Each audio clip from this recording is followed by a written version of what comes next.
Salut et bienvenue, j'espère que vous allez bien. Aujourd'hui dans cette vidéo, on va parler de quelque chose qui peut nous arriver à tous, surtout à cette période d'hiver, où souvent il y a des petits soucis de batterie.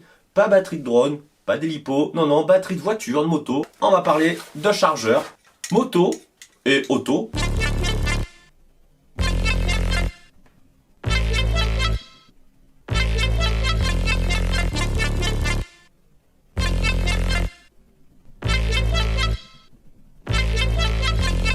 Donc c'est un moto power, mais il fonctionne aussi sur les voitures. C'est un chargeur intelligent. Combien font 2 plus 2? 2 plus 2 font 4. Wow! Ah non, pardon, c'était Siri qui avait répondu. Avec ce petit chargeur que j'ai commandé donc sur Amazon, je vous mets le lien en description. Il est entre 25 et 30 euros, c'est correct. L'avantage de celui-ci, il recharge un peu plus vite que certains qui sont moins chers. Moi qui ai une moto, c'est ça qui m'a intéressé. Une fiche connectique rapide. Ça, hop, on l'enlève. Donc ça, sont les pinces pour charger la batterie de la voiture. Et là-dessus, on peut brancher directement le chargeur. Voilà. Et comme ça c'est relié à la batterie de la moto. Vous laissez cette petite prise derrière un carénage, tranquille. Pas besoin de démonter à chaque fois le cache pour recharger la batterie. Et quand la moto, on ne s'en sert pas ou qu'elle reste stockée longtemps, et bien à ce moment-là, ça permet de la brancher et faire tenir la batterie en charge comme si elle roulait. Et ça permettra au moins de ne pas la bousiller. Et ça, c'est une bonne astuce. Donc ce chargeur, c'est le Moto Power. Il charge 1,5 ampères heure, pas énorme, mais c'est déjà ça. Ça charge quasiment tout le type de batterie, batterie gel, batterie sans entretien, batterie avec entretien. Et donc l'avantage de celui-ci par rapport aux autres, pourquoi j'ai pris celui-là, il n'y a aucun écran, il n'y a pas besoin de choisir 6 volts, 12 volts. Il n'y a pas besoin de s'embêter, aller dans les menus, vous le branchez et il fait son job. Il charge quand il y a besoin, il la maintient, il s'arrête quand il faut. Voilà, moi c'est ce que je demande, un chargeur simple et efficace. Je vous montre dehors comment il fonctionne.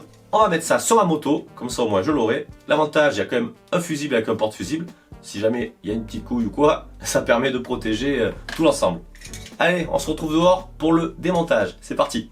Ça y est, on est dehors. Il y a un petit peu de bruit, il y en a qui travaillent. Je suis pas tout seul, ça c'est vrai. Bon, allez, on va commencer par installer la petite fiche connectique spéciale pour la moto. Sur la moto. Donc, comme pour le régulateur, si vous n'avez pas vu ma vidéo, je mets en fiche quand j'ai changé le régulateur de tension. La batterie est juste à côté.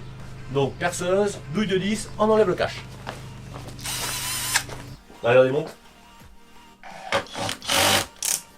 Il faut mettre plus de couple. Voilà.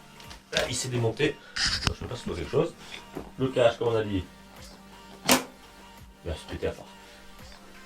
Donc là, mon régulateur tout neuf. La batterie. On enlève les vis.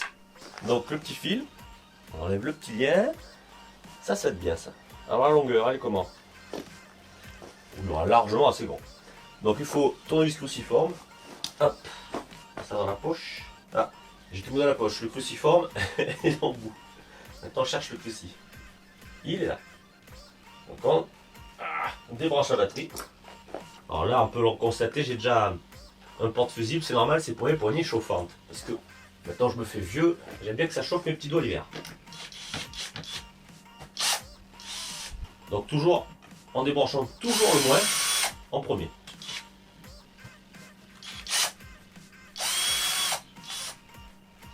Voilà. Attention à la vis de ne pas la perdre.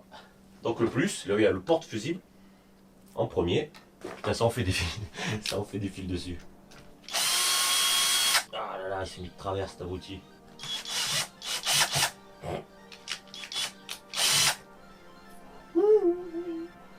Putain, il m'a niqué le doigt ce con. Wow, il m'a pincé le doigt entre la batterie. Putain, accident de travail. Le plus est branché avec un doigt en moins. Maintenant on branche le moins avec un doigt en plus. Faut que j'arrête des blagues de merde. Dites-moi en commentaire si vous avez marre des blagues de merde. Regarde pourquoi je me fais chier. Regardez l'écrou. Il est tout de travers. Hyper pratique. Le moins et le plus, c'est branché. On va remettre le cache. Et ce fil, on va le faire passer où? Enfin, je cache tous ces câbles le jour. On va passer ici. On remet le cache.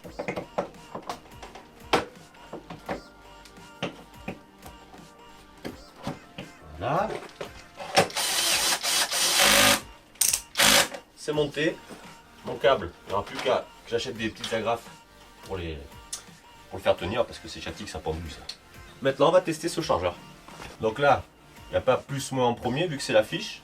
On branche d'abord, non Jérôme, c'est dans l'autre sens. On branche d'abord la connectique rapide.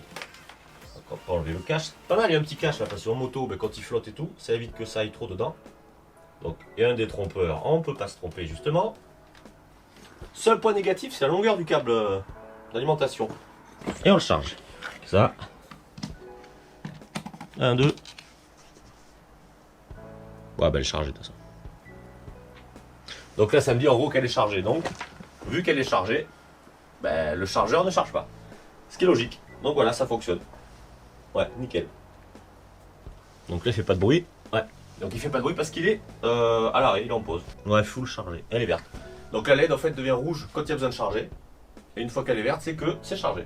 Bon, on va tester sur ma voiture. La voiture doit être chargée parce que j'ai roulé avec. Donc mon bolide.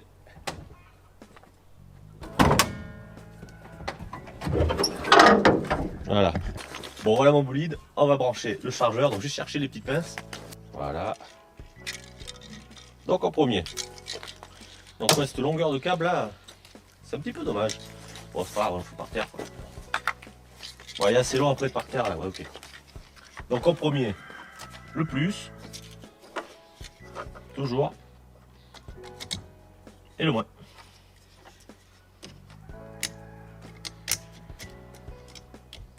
Est-ce que c'est... Ouais, ça l'a pris. Et ensuite, en branche. Donc là, non, je peux pas. Hop. Ouais, c'est pareil, elle est chargée. Voilà, je montre. Ouais. Donc tout est ouvert. Tout est ouvert parce que ma batterie est encore chargée. Tant mieux. Et voilà. Donc ça fonctionne nickel. Donc en fait, on peut très bien le laisser brancher comme ça toute la journée, plusieurs jours. Comme ça, il va s'autoréguler. Donc c'est franchement bien comme petit chargeur. Ça prend pas de place, c'est pas très cher et ça fait son job. Bon, une fois pareil, une fois que c'est fini de charger, on débranche d'abord le courant. Et ensuite on débranche le moins et le plus. Dans ce sens. Voilà, ça y est, c'est monté sur la moto.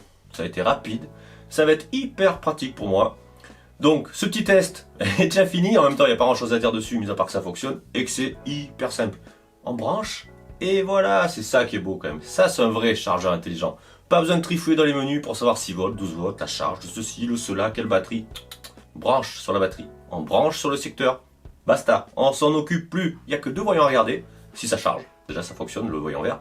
Et si c'est en cours ou pas justement de chargement. Bon bah écoutez, moi je vous le recommande parce que pour le prix, il est vraiment pas cher.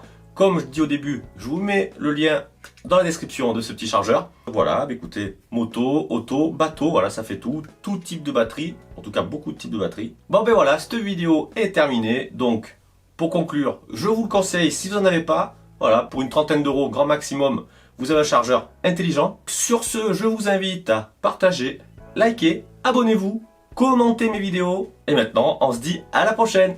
Ciao!